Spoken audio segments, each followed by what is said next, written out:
હવે સ્વાધ્યાય 6.3 દાખલા નંબર 2 નીચેની આકૃતિઓમાં અજ્ઞાત x અને y ના મૂલ્ય શોધો. તો આ પહેલી આકૃતિ આપી. એ પહેલા આપણે બે ખૂણા વિશે જાણી લઈશું તો જ આ દાખલા આપણે ગણી શકશું. તો હવે આ રીતે જે ખૂણો બનતો એને શું કહેવાય રેખિક જોડ. તો આ ખૂણો 1 અને આ ખૂણો 2.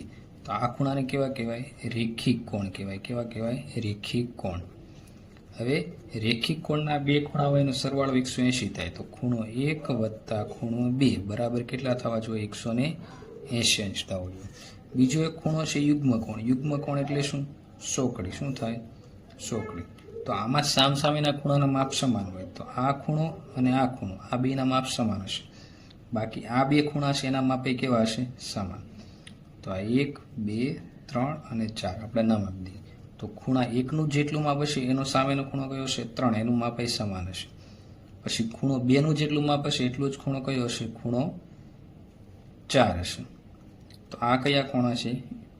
અભિકોણ. શું કહેશું આપણે આને? અભિકોણ. તો અભિકોણના ખૂણાની સામસામેની જોડ કેવી હોય? સમાન હોય. હવે આપણે પહેલો દાખલો જોઈએ. તો અહીંયા પહેલી આકૃતિ આ રીતની આપી છે. x y અને આ 50 અને બહારનો આને શું કહેવાય? બહાર જે ખૂણો બને એને બહિષ્કોણ કહેવાય. તો હવે આ આકૃતિમાં તમે જુઓ તો આવી રચના થાય છે કે આવી? અહીંયા બહારનો ખૂણો 120 આપ્યો છે, આ ખૂણો y આપ્યો. તો આ કેવા ખૂણા બન્યા? રેખિક કોણ બન્યા. રેખિક કોણ. તો આપણે હમણાં જોયું હતું કે રેખિક કોણના બે ખૂણાનો સરવાળો કેટલો થાય? 180. તો 120 વત્તા y બરાબર 180. જો આકૃતિમાં બતાવશે આ y આ 120 અને આ રેખિક જોડ. તો શું થશે? y બરાબર 180 અંશ માઇનસ 120. તો y બરાબર આપણે કેટલા અંશ મળ્યા છે? 60 અંશ. તો y ખૂણો મળી ગયો આપણને. તો આ ખૂણાનું માપ આપણે કેટલું મળ્યું છે? 60 અંશ. હવે જો ત્રિકોણના ત્રણેય ખૂણા આવી ગયા. તો હવે આપણે લખી શકીએ ત્રિકોણના ત્રણેય ખૂણાનો સરવાળો કેટલો થશે? ત્રિકોણના ત્રણેય ખૂણાનો સરવાળો કેટલો થાય? 180 અંશ થાય. તો હવે લખી ખૂણો x વત્તા ખૂણો y વત્તા ખૂણો આપણે કેટલો આપ્યો છે? 50 અંશ બરાબર 180 અંશ. હવે ખૂણા x નું માપ આપણે નથી આપ્યું તો ખૂણો x એમના વત્તા ખૂણા y નું માપ આપણે 60 અંશ મળ્યું અને આ 50 અંશ છે એમના બરાબર 180 અંશ. તો ખૂણો x બરાબર શું? x વત્તા 60 પ્લસ એટલે 110 અંશ બરાબર 180 અંશ.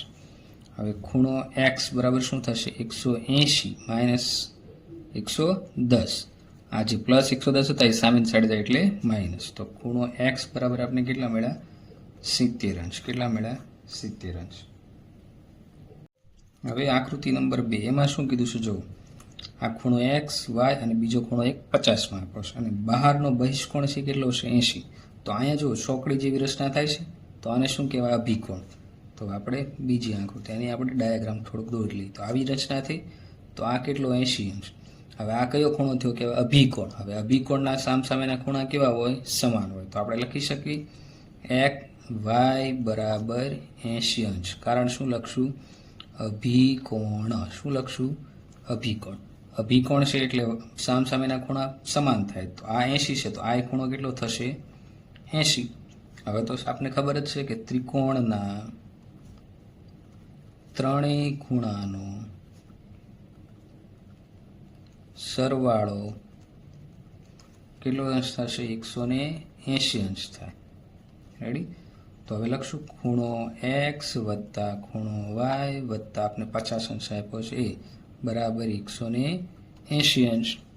હવે ખૂણો x તો આપણે ખબર નથી તો ખૂણો x એમ નામ. ખૂણા y નું માપ આપણે ઉપર 80 મળ્યું તો 80 અંશ વત્તા 50 અંશ બરાબર 180 અંશ. હવે 80 વત્તા 50 એટલે કેટલા થશે? અંશ. તો ખૂણો x વત્તા 130 અંશ બરાબર શું થયું? 180. તો ખૂણો x બરાબર 180 માઇનસ 130 અંશ. તો ખૂણો x બરાબર આપણે કેટલું માપ મળ્યું? 50 અંશ. તો આ રીતે આપણે બંને ખૂણાનું માપ. હવે આકૃતિ નંબર 3 એમાં જો એક ખૂણો 50 નો એક ખૂણો 60 નો y ગોતવાનો અને x ગોતવાનો. હવે જો આ x એ શું કર્યું છે? એક બાજુ બહારની તરફ લંબાવી અને કેવો ખૂણો રાખ્યો છે? બહિષ્કોણ. હવે બહિષ્કોણ માટેનું સૂત્ર આપણે 6.2 માં ભણ્યા તો શું લખશું? બહિષ્કોણનું માપ બરાબર 2 અંતઃસમુખ કોણ. કેવા કોણ?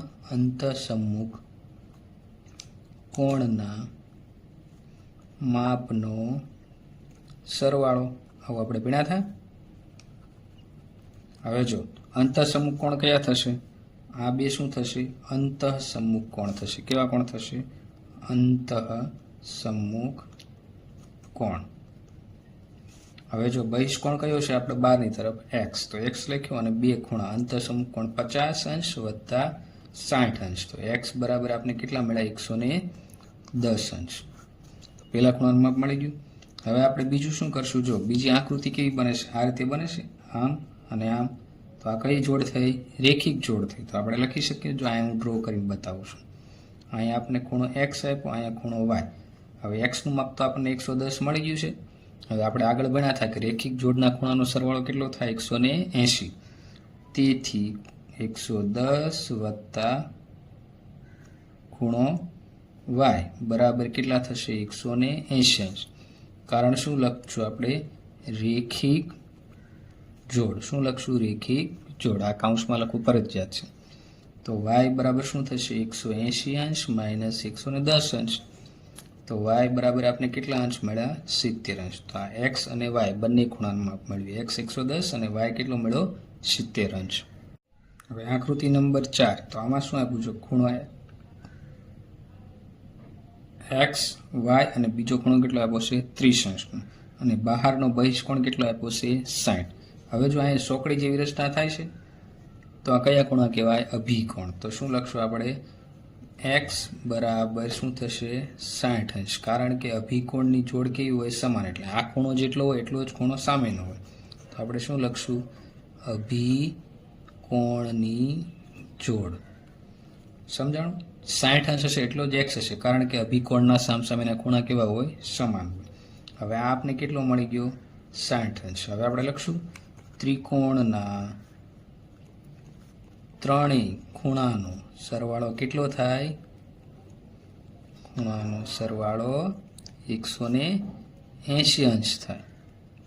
હવે લખશું આપણે ખૂણો એક્સ વત્તા ખૂણો વાય અને એક ખૂણો આપણે કેટલો આપ્યો? 30 અંશ બરાબર 180 અંશ. તો ખૂણો એક્સ આપણે કેટલો આપ્યો છે? ખૂણો એક્સ 60 અંશ આપણે મેળવો ને. તો 60 અંશ વત્તા ખૂણો વાય એમ નામ વત્તા 30 બરાબર 180 અંશ. તો શું થશે? ખૂણો વાય વત્તા 60 પ્લસ 30 એટલે કેવો અંશ થશે? 90 અંશ બરાબર 180. તો ખૂણો વાય બરાબર 180 અંશ માઇનસ 90 અંશ. તો ખૂણો વાય બરાબર કેટલા અંશ મળ્યો આપણને? 90 અંશ. હવે પાંચમી આકૃતિ. એમાં જો અહીંયા ઉપર તમને કેટલો આપ્યો છે? 90 અંશ. એક્સ, એક્સ અને વાય આ ત્રણેય ખૂણા આપણે ગોતવાના. હવે આકૃતિમાં જો ઉપર તમને કેવી બતાવી છે? ચોકડી. એટલે આ કઈ જોડ થઈ? અભિકોણની. તો અભિકોણની સામસામેના ખૂણાના માપ કેટલા હોય? સરખા. તો ખૂણો વાય બરાબર 90 અંશ. કારણ શું લખશું આપણે?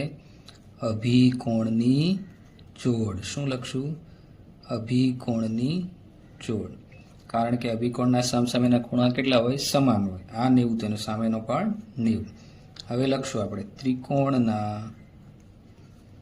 ત્રણેય ખૂણાનો સરવાળો કેટલો થશે? 180 અંશ થાય.